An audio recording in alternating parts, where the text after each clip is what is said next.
Welcome to FranchiseWire Live, your source for all things franchising. Remember to subscribe to FranchiseWire Live on YouTube. You can also follow us on Facebook, Instagram, and Twitter. And for the latest in news, events, and happenings in franchising, bookmark FranchiseWire.com. Now here's the host of FranchiseWire Live, IFPG President, Red Boswell. Welcome to FranchiseWire Live. I'm your host, Red Boswell, president of, no, I'm not president of FranchiseWire Live, president of IFPG, the International Franchise Professionals Group. Excited today to have another awesome franchise leader. But first, hey, we are brought to you by Pollinate. Let's see if the IT guys can actually pop up Pollinate's logo right there. My hunch is they don't, but if they do, they're my heroes. Pollinate is the POLN8.com. They are the number one loyalty app in franchising, I believe. So if you want, I'm addicted to the Starbucks app. Gets me such loyalty. Well, Pollinate is the app for really any franchise. So check them out at pollinate.com. And now, while you're all here, our buddy Rick Mayo, Rick's that way in my screen. Rick is founder CEO of Alloy Fitness. If you haven't heard of Alloy, you will soon. Rick, thanks for joining us today. Thanks for having me, Red. I'm excited to be here. Well, we are too. And you may, if you're in franchising, you may go, Red, man, who is this guy? I've seen most of your shows, and I usually know the fella or the gal. Right. Because I'm from the South. Gal, fella. Rick has got the coolest, most unique background. I got to meet him. One of our top consultants, Mr. Bill King, made an awesome introduction a few months ago. And I kind of camped out on Rick's doorstep till he relented, and they are growing like wildfire. Rick, can you where are you located first? I'm in Atlanta, Georgia. So I'm in the burbs, about 20 miles north of downtown Atlanta, Roswell, Georgia. Roswell, Georgia. Okay. And you and the family all good, safe, healthy? All good. I've got 2 kids. My son is 25. He is an officer on a submarine, so he's underwater somewhere in the Pacific with a bunch of nuclear warheads on the boat. So my dad humor's like, don't lean on the switch, which he just like, But yeah, he went to the Naval Academy and graduated as an officer, and now he's an officer on a submarine. So he's underwater somewhere in the Pacific Ocean as we speak. And my daughter is a senior in nursing school and plays soccer at Columbus State, which they're not having a season right now, but they're still practicing and trying to do the best they can. So they're great. My wife's great. I'm great. And all things considered, we're doing amazing. So nice. Yeah, really good. Great to hear. Thanks for your service, you and your family's service for sure. So brother, Alloy Fitness has got such a unique Alloy personal training, and there's a difference, right? Well, tell what's the difference? Well, fitness is fitness. That can mean a lot of things. Personal training is pretty specific. You and I were on an elevator, Red, and you were like, hey, what's the difference between Alloy personal training and this place down the street? I would say, well, that's easy. They do classes, we do personal training. Nice. So it's subtle, but it's a big difference, right? Yeah. Okay. Solid. We just got the whole lesson right there. So Alloy personal training. Yep. I'm going to totally you just watch. When I post this on social media, we're going to say fitness, and you're going to go, Red? I'm going to send you, you're going to get an Instagram. I'm telling you, you are. No, listen, I get it. We get that all the time because, one thing that I've discovered through going from a licensing, which I hope we get a chance to talk about, like our experience with all these other brands that we've worked with, to decide to move to full franchising, is that there's a lot of people in fitness, and you guys know that. Like, everyone's like senior care and fitness. Here we go, So I got a good chuckle out of that. And we feel like we have a good differentiator, but I get it. It's a crowded space. And it's because it's a good business model. Like, I'm happy to have good competitors to push us, to make us better. But our real compelling offer is that we do personal training. We're not a class-based studio concept. And we talk about why and sort of our experience, how we got here. Well, that's on trend. I mean, getting it personal and COVID friendly and all. So you better believe that's a big part of why I had you on here, because your unique background in franchising, but not as the frontline Zor, is so cool. It's so fascinating. And hopefully it's an encouragement and maybe gets other Zors or would-be Zors thinking and wheels turning of, that's an interesting way to come at franchising from a different angle. So help us understand, what is your emerging brand, right? I don't have emerging brands on here really, but to me, you are not emerging. So give us that kind of history. Thank you. Yeah. And so we opened our brick and mortars when I was a junior in college, right? So it was 1992, embarrassingly, but 1992, we opened our original brick and mortar, and the concept was 4 walls around personal training, which there was no Internet of Things. And so we can claim to be first, whether we were or not. You know, to me, we were first. And so it was a really good business model. We expanded. We opened another brick and mortar. Things were going well. And one day, a neighbor of mine, which was a Gold's Gym owner, so you can imagine a completely different model than a boutique personal training studio, stepped into our facility and said, "Hey, this place is amazing." We were doing a really high revenue per square foot. And he said, "Could you take this and drop it into my gym to replace my entire training department?" And I was like, at the time it was like, "Nah, I'm not sure you're those guys or these guys." That was our market position. But we thought, you know what, this would be an interesting challenge. Let's do it. So we cleaned it up. We built an online platform, which now that I've moved to franchising, I realized how close we were the whole time to a full franchise, right? And they paid an upfront fee for training, go figure, and then they paid an ongoing monthly fee for the licensing. And it went over really well, and he was an influential owner. So we made a big dent in the Gold's Gym brand, put me on their board of advisors. And then we just started knocking down other brands. It was everything from mom and pops to CrossFit facilities to, fast forward to today, and we're in 2,300 gyms worldwide, running essentially franchise light, everywhere from Tasmania to Cyprus and everything in between. Now, that ended up leading to these white label projects that we did with really big franchises. One of them that's probably the best feather in our cap and was very successful was Anytime Fitness. And they've got 5,000 locations, as you guys know, worldwide. They're famous for what they've done in franchising. Great guys. The founders are my age, really cool dudes. And we built a coaching concept for them so that they could evolve from convenience only to convenience plus coaching. And that was everything from redesigning the floor plan, just basically everything. Like it was a redesign of the entire facility. In some ways, the brand promise, right? And then now we're required, even though it's white labeled, it's called something else, but it's required in the FDD for those guys. And then we started being required in other people's FDDs to power their brands. It might look a little different everywhere that it was, but it gave us a really nice peek under the covers at franchising. And as much as we enjoyed it, we kind of came to the conclusion that, hey man, instead of being the special sauce in everyone else's franchise, maybe we should just have a go on it on our own. And so in the fall of 2019, we pivoted to full franchising. Sold 7 right out of the gate just based on our original contacts, and COVID hit and slowed us down a bit, but we're back on it. And we're with you guys now looking for another dynamic channel to drive leads for franchises. Wow. So guys, I hope you caught that. Anytime Fitness, Gold's Gym, a few others. They built a great model, didn't go straight into franchising, got approached, but forget that part. You got a solid model. Considering franchising, you could approach others who could really significantly benefit from what you've created. And I like it, franchising light. He tested the waters very significantly, by the way. He didn't test it a dozen locations. There's a dozen hundred or more locations, a couple dozen hundred that and customize it here, customize it there, see what works better, what doesn't. Yes. I mean, learn on other people's dime. That's fantastic. Yeah, man, I tell you what, that's probably the best thing that happened is we really learned what our special sauce was, what was really scalable, and what wasn't. And that's what we were able to bring back. And once again, almost like our, inception, like bring 4 walls around what we consider to be our special sauce. And also it gave us a really good, broad, sweeping view of the fitness industry as a whole, because we're working in all these different brands, some boutique, some convenience, some big clubs, some low cost, right? So we could really start to see in these quadrants of fitness, like what was excelling, what wasn't, and where maybe a gap might be that we could fill in that market if we were going to go to franchising, because we realize there's a lot of fitness out there, but what's the difference, right? Like, how can you differentiate yourself in a market, certainly to a broker network or to a potential buyer, when all they see is fitness is fitness? It's like, all right, well, where do we go? How can we create a differentiator? And so we were really lucky to have that massive amount of data, feedback, scalability, and that really allowed us to land on something that we think is a compelling differentiator in the market. So Rick, I'm going to come back to that in a sec, but I'm curious, what year did you graduate high school? 88. 88. So you were a junior in 92. I graduated 89.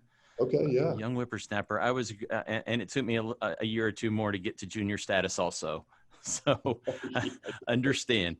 Yeah, I messed around. I thought I was going to play a little football, and that didn't really work out. And then I didn't know what I wanted to do. And, I was sort of paying my way through school. And so that takes a minute, right? And I was just bouncing around as a personal trainer, training people in their homes. We joke about in the early 90s, if you had a personal trainer, it was like having a tennis pro in the 80s, like your friends would be like, "Ooh, you have a personal trainer." It wasn't even like a legitimate industry, really.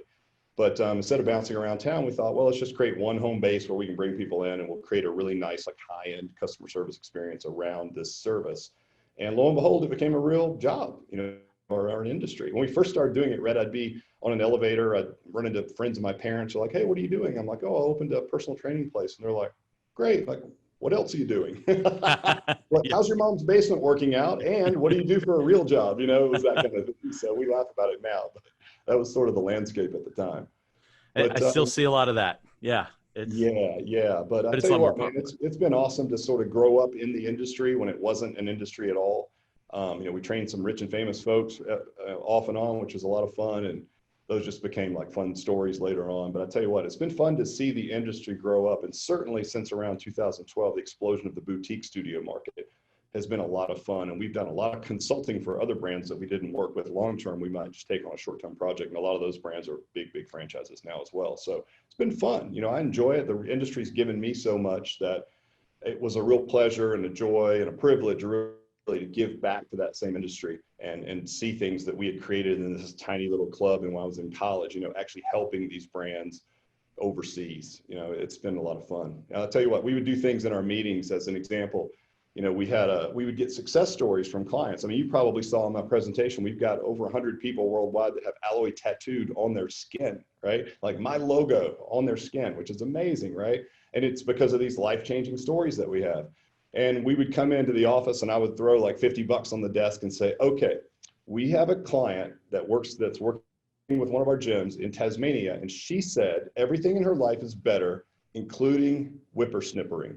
And I'm like, "Nobody touched their phones. If you can guess what whippersnippering means, you get the 50, right?" And we ended up being like weed eating or weed whacking, depending on what part of the country that you're from, right? But it's been so much fun just to see what we've built in this small club go out all over the world and help folks. So I'm going to ask you what your square foot is, but before, I'm curious, and I'm sure a lot of folks listening are. You don't have any non-competes, so you do all this guiding and looking under the hood at some insanely known brands, and yet you're able to compete with them. Was that part of your strategy from the beginning that, okay, whatever we do, any agreement we sign, we cannot have a non-compete, or how does that work for you? I would love to say, Red, that I was that calculated, but to be honest, every step along the way, I would like to think that we were like set up to recognize an opportunity, but to say that the whole time we had this mastermind, a plan was not the case at all. As a matter of fact, we considered going with franchising like probably 10 times, right, over this time period. Like, maybe we should franchise. I'm like, nah, we have a lot more work to do as a license. And as you know, we were bumping right up against franchising. That's why we jokingly call it franchise light. And our attorneys were like, "Oh, whoa. You can't control it. They can't run your name, all these different restrictions," which rightly so. But it wasn't until we really, really made a penetration in all these other brands.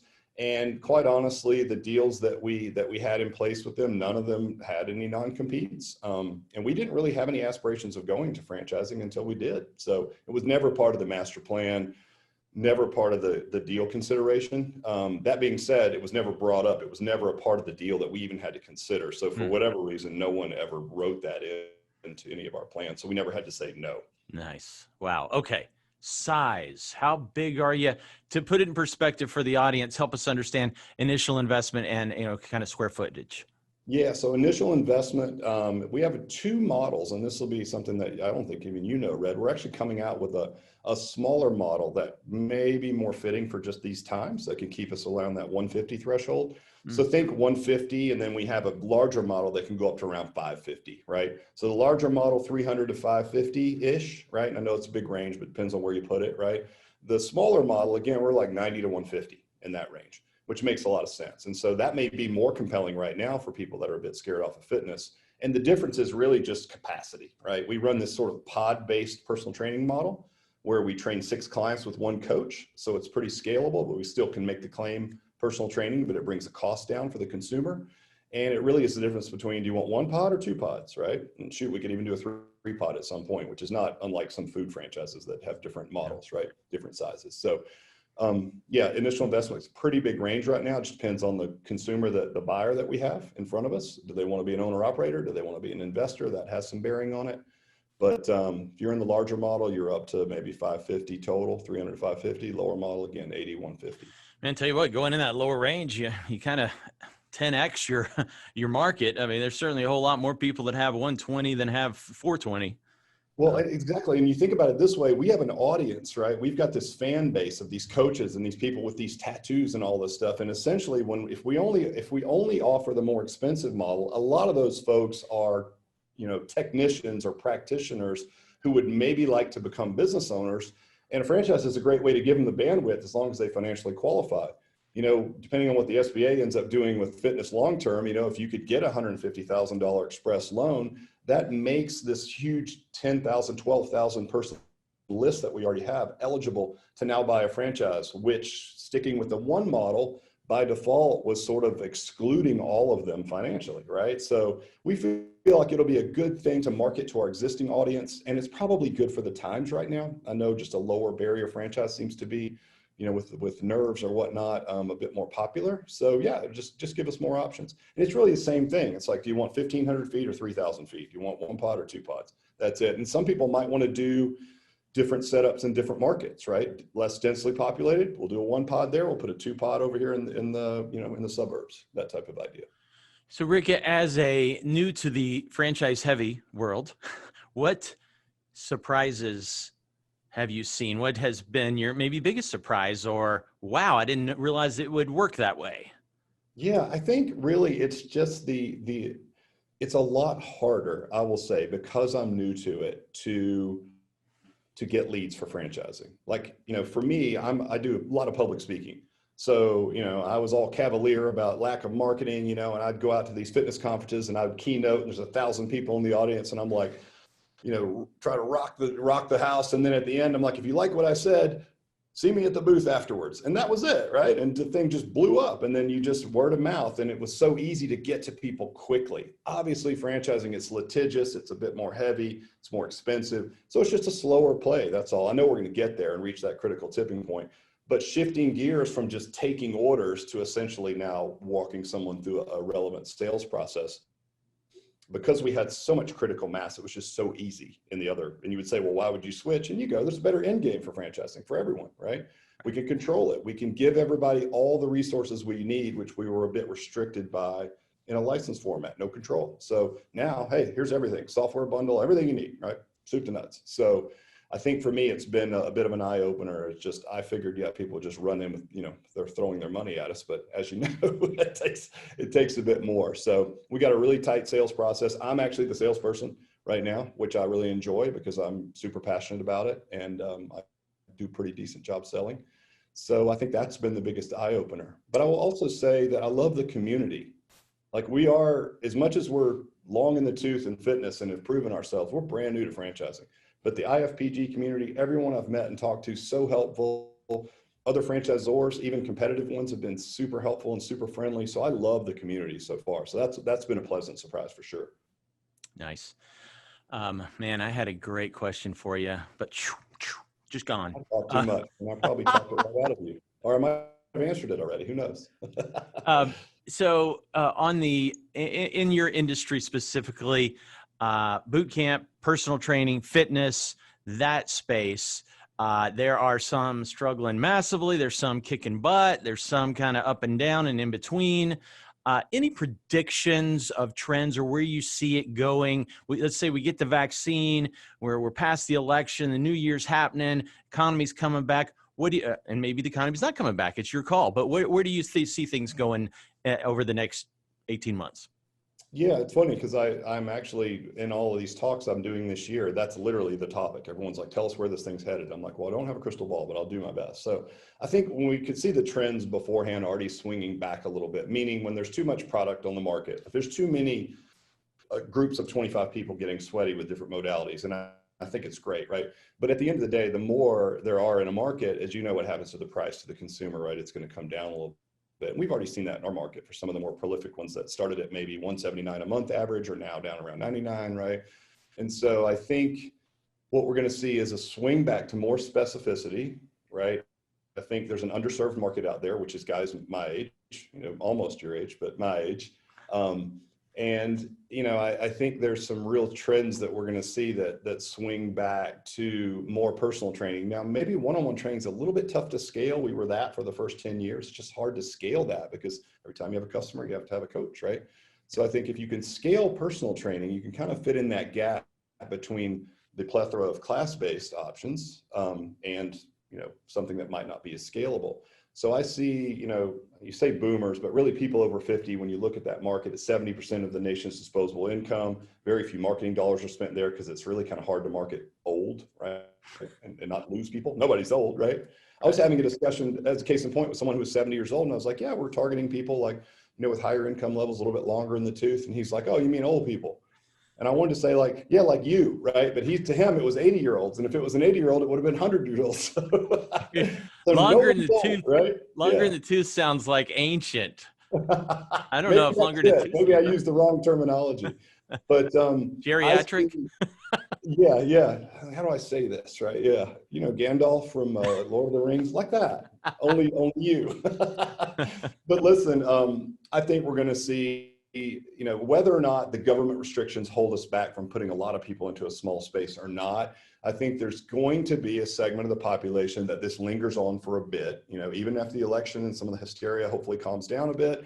If they come out with a vaccine, I just think there's a group of people, and we're already at like 20% of the population that even enters a health and fitness facility as it is. That's kind of been stuck for a minute, right?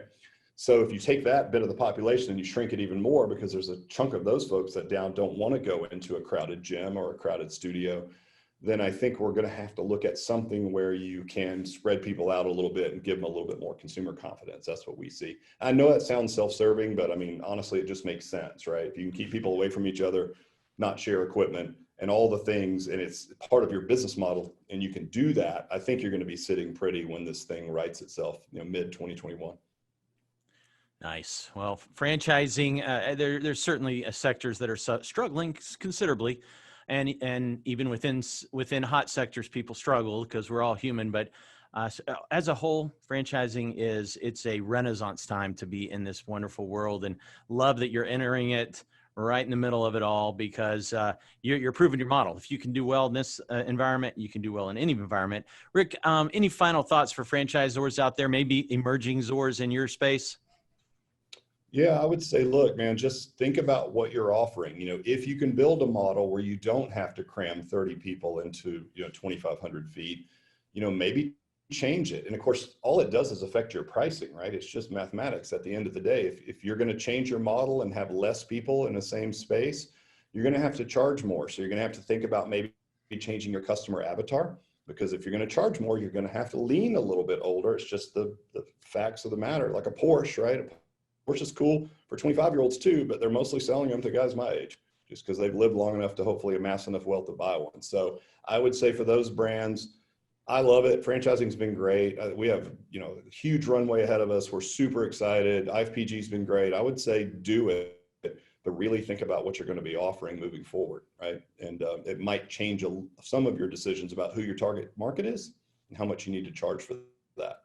Did you see, Red, as a side note, before we leave, just as an upside, more new business licenses were applied for in 2020 than since like 2007 or something like that? It's like, I might have that year wrong, but yeah, I mean, Wall Street Journal just reported it, a couple of weeks ago. So more new business licenses this year than in the last 2 decades or something. I believe it's insane. So there's some real upsides. We're just going to have to weather this, like you said, weather this election, get through this virus, whatever that means, right?